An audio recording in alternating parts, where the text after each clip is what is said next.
São 11 horas e 18 minutos. Semana passada eu fiz pela Rádio Conte, no nosso programa de rádio, uma entrevista com o presidente do COREN, que é o Conselho Regional de Enfermagem, o Antônio César Ribeiro. Nós resolvemos convidá-lo também para a TV porque eu fiquei assustado com a condição do enfermeiro. Eu imagino que você também não sabe o perrengue, a vida que leva, a desvalorização profissional, a desvalorização humana desse profissional. A semana passada nós tivemos aí o dia do enfermeiro, da enfermeira, enfim. Então eu quero conversar com o presidente Antônio César Ribeiro. Olá, presidente. Prazer mais uma vez. Bom dia, Lino. Prazer é nosso. Bom dia a todos que nos ouvem, nos assistem. Presidente, você me assustou com a conversa que nós tivemos a semana passada. Eu não sabia da vida desse povo. Eu não sabia que eram escravizados. Escravizados. Tem que trabalhar em 2 lugares diferentes, 24 horas por dia praticamente, às vezes para poder 3. ter um salário razoável. Razoável. Mesmo sabendo que nós temos um projeto de lei que está lá há anos engavetado para mudar a história desse povo, que só é valorizado quando o cidadão tem um piripaque, quando está lá tudo sujo na cama, que é lavado, é limpado, quando vai tomar injeção, quando vai fazer o curativo, é aí que vão valorizar a figura do enfermeiro e da enfermeira. Vamos falar sobre isso, sobre esta vida. Como é que vocês têm atuado? Como é que o mercado de hospitais tratam vocês? Eu represento o conselho, né, profissional, e essa autarquia, essa entidade, ela tem um papel bem claro, bem definido. Inclusive, qualquer ação fora dessa definição legal do que é o conselho, a gente pode ser chamado a responder por desvio de finalidade. Esse contexto aí que você coloca, e muito bem, ele está mais ligado à esfera sindical. Mas o conselho ele vem atuando no sentido de chamar atenção, né? Por exemplo, nós somos um tribunal de ética, nós somos quem fiscaliza o exercício, nós somos quem credenciamos os profissionais. As organizações, por exemplo, o hospital público ou privado, se ele não cumpre alguma regulamentação estabelecida, por exemplo, a questão do dimensionamento, que é outro grande problema para nós, por conta da sobrecarga de trabalho. O Conselho ele não tem ação direta sobre a organização hospitalar. A gente recorre, nesse caso, ao Ministério Público Federal, Ministério Público do Trabalho, com as ações civis públicas, né? Então, a ação do Conselho, pela sua natureza, ela fica muito limitada. Todos sabem que com todas as profissões regulamentadas em lei tem um conselho profissional.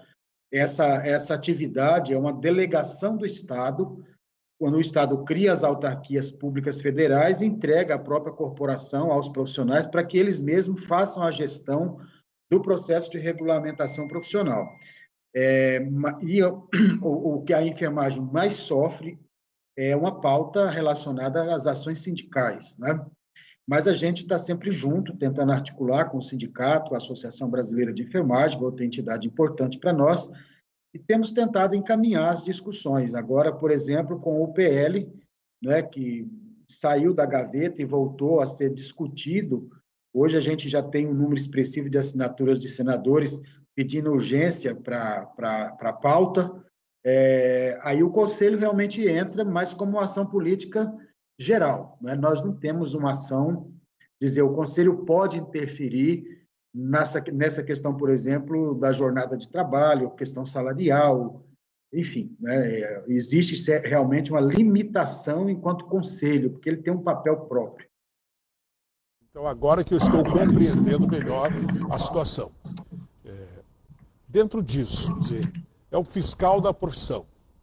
Vai atrás do exercício legal da profissão, punir o mal profissional. Por falar nisso, o Conselho tem punido muitos profissionais?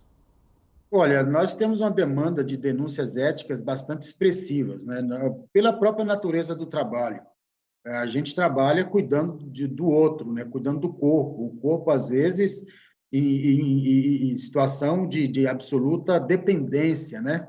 Então, é natural que apareçam denúncias éticas. Nós somos uma profissão estratificada, né? A gente chama de divisão técnica do trabalho. Nós temos o enfermeiro, que é o responsável pela enfermagem no geral, e temos a equipe de nível médio, que é o técnico e o auxiliar de enfermagem.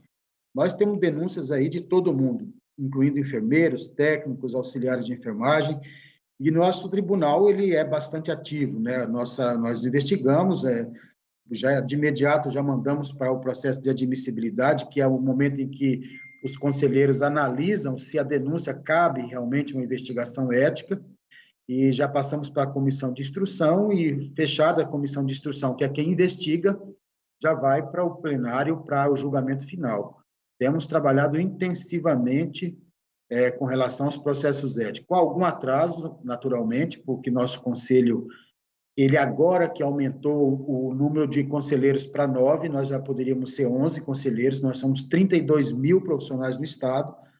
Essa gestão recebeu o conselho apenas com 7 conselheiros, com uma demanda enorme de trabalho, e vale lembrar que todos os conselheiros são profissionais de enfermagem e, sem nenhuma exceção, todos têm 2 empregos.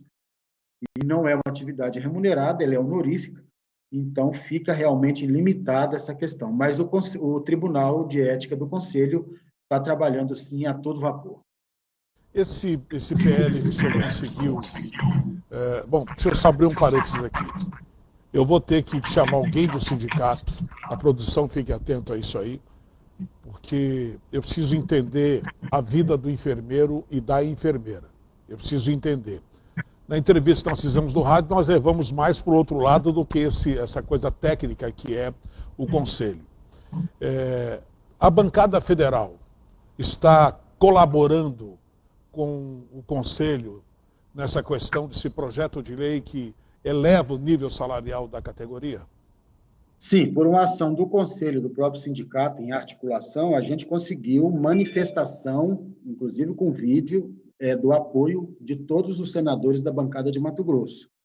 E isso aconteceu em todos os estados, porque os conselhos regionais dos estados entraram em contato com seus representantes no Senado e fecharam com o apoio. Porém, na hora que pedimos a assinatura para a pauta, nem todos os senadores assinaram como pauta de urgência, né? Mas tem aí a manifestação expressa em vídeo do apoio ao projeto de lei. E, Lino, você já foi deputado federal, você sabe que uma pauta dessa no Senado, ela não é um grande problema. Nossa grande preocupação é quando essa pauta chegar na Câmara dos Deputados. Ali tem os lobbies, ali tem segmentos representados que não têm interesse que esse projeto seja aprovado.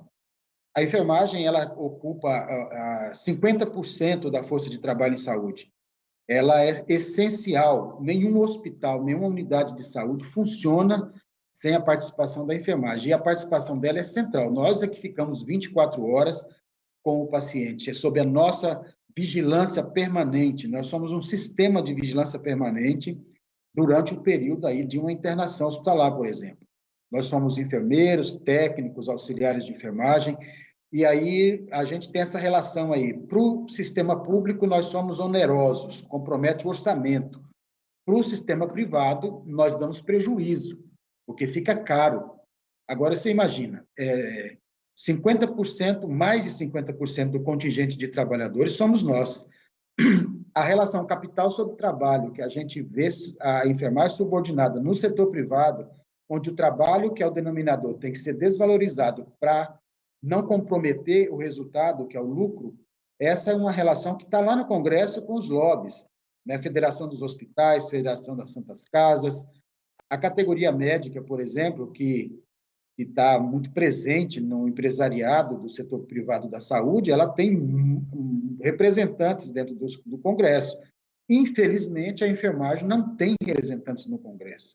É uma outra luta que o Conselho vem fazendo junto com as demais entidades, que é de fomentar, que é de refletir do ponto de vista político, porque se eu tenho uma pauta de interesse de uma corporação, que é a segunda categoria profissional do país, nós precisamos dessa representação política.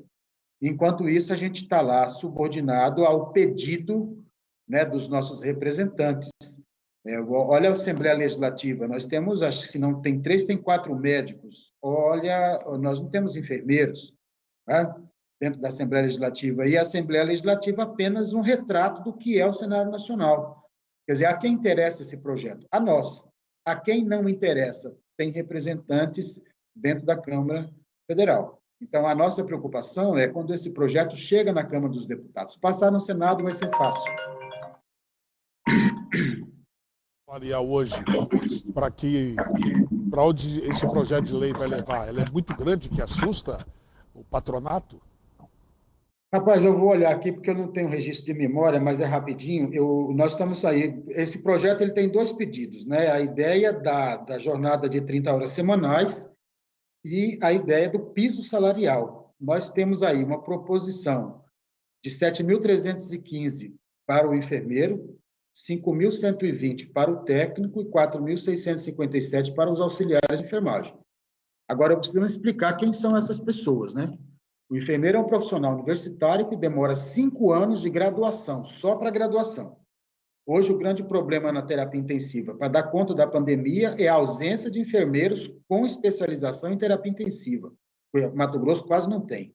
Então, nós temos aí um profissional que demora 5 anos de um curso universitário, a maioria deles em regime integral. O técnico de enfermagem, ele tem que ter ensino médio e fazer um curso de 2 anos, com um mínimo de 600 horas de estágio. E o auxiliar de enfermagem, esse nós temos muito poucos em Mato Grosso, por conta da Lei de Diretrizes e Bases da Educação, lá de 94, que acabou com a formação em nível auxiliar para as profissões. Elas até acontecem, mas dentro do itinerário formativo do técnico. Então, Mato Grosso respondeu super rápido a isso, e nós temos hoje, a maioria são técnicos em enfermagem. Agora, o que nós temos praticado no mercado? Eu pago mais para a minha empregada doméstica do que tem alguns hospitais que pagam para um técnico. É um absurdo. É um trabalho especializado, não é um trabalho qualquer. Vamos usar o contexto da pandemia. O paciente internado na UTI, e não só da pandemia, mas por qualquer comorbidade, ele está inconsciente, ele depende 100% do profissional de enfermagem. 100%, para tudo. A sobrevivência dele, num contexto de terapia intensiva, depende diretamente da ação desse profissional. Eu, então, não posso comparar uma atividade profissional que garante a recuperação da saúde, que assegura a permanência da existência do sujeito, a um empregado doméstico. Com todo respeito ao empregado doméstico, eu respeito muito o trabalho dela, porque ela é meu braço direito, mas ela não pode ser comparada em termos de remuneração. Não acho que ela ganhe muito. Eu acho que o técnico de enfermagem que não é valorizado, o técnico de enfermagem que ganha uma miséria para um trabalho tão essencial. Pessoas que têm uma expectativa, que parte para a profissionalização, ela quer mobilidade social pela via do trabalho. A frustração é imensa, então as pessoas se veem obrigadas a se vincular a 1, 2, até 3 empregos para juntar uma quantidade que responda minimamente à expectativa dela e às suas condições materiais de vida. Então, é insustentável essa situação. E aí nós vamos falar também, dentro desse contexto, de um multiemprego, a questão da jornada. Nós temos jornadas de terapia intensiva de 12 horas, em setor fechado, insalubre. Então, uma pessoa que trabalha em terapia intensiva, às vezes ela trabalha em 2, ou seja, ela passa 24 horas com o intervalo que ela corre de um lugar para o outro, dentro de um contexto absolutamente vulnerável para ela, que é a insalubridade, é o cansaço. Nós não trabalhamos só com a nossa cabeça, a gente trabalha com esforço físico. O técnico de enfermagem tem que virar o paciente, tem que dar banho. É uma atividade que ele demanda força física, né? E aí o contexto nosso é esse. Tem mais ainda. Eu quero que vocês contem com conselhos, sindicatos. Quero que realmente contem com o nosso programa de TV, com o nosso programa de rádio. Nós precisamos amplificar esse sofrimento e cobrar do deputado que não apoiar essa votação quando chegar à Câmara dos Deputados. E denunciar aqueles nacionalmente que trabalham em prol do patronato e não de quem verdadeiramente toca a saúde, aguenta o arroxo 24 horas por dia, que é o enfermeiro e a enfermeira. Obrigado, presidente. Nós que agradecemos o apoio e estamos aí à disposição. Obrigado a todos. Okay. Falamos então com o presidente do COREM, do Conselho Regional de Enfermagem, o Antônio César. Voltamos.